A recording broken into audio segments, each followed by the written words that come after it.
దేవుడు నన్ను పరీక్షిస్తున్నాడండి, శోధనలు వస్తున్నాయి. ఎప్పుడు నేను ఈ యొక్క శోధనలు తప్పించుకొని వెళ్ళిపోవాలని చెప్పి నువ్వు ఆలోచిస్తున్నావే కానీ ఆ యొక్క శోధనలో నీకు ఏం నేర్పిద్దాం అనుకుంటున్నాడో నీవు ఎప్పుడైనా ఆలోచించావా? ఆ యొక్క సఫరింగ్ లో దేవుడు ఆశీర్వాదాన్ని దాచిపెడతాడు. చూడండి, ఆ ముగ్గురు సఫర్ అయ్యారు, ఓర్పుతో సఫర్ అయ్యారు. పడేస్తే పడేయండి, అగ్నిగుణంలో పర్లేదు, మమ్మల్ని రక్షించినా మేము నమస్కరించము, రక్షించకపోయినా నమస్కరించము, ఏమైనా నమస్కరించము, మీరు పడేస్తే పడేయండి అన్నాడు. పడేస్తే ఏమైందో తెలుసా?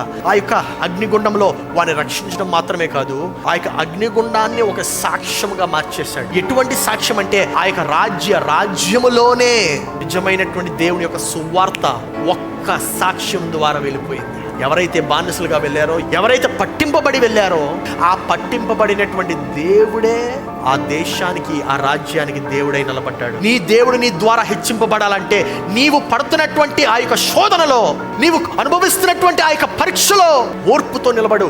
పాఠం ఏంటో నేర్చుకో.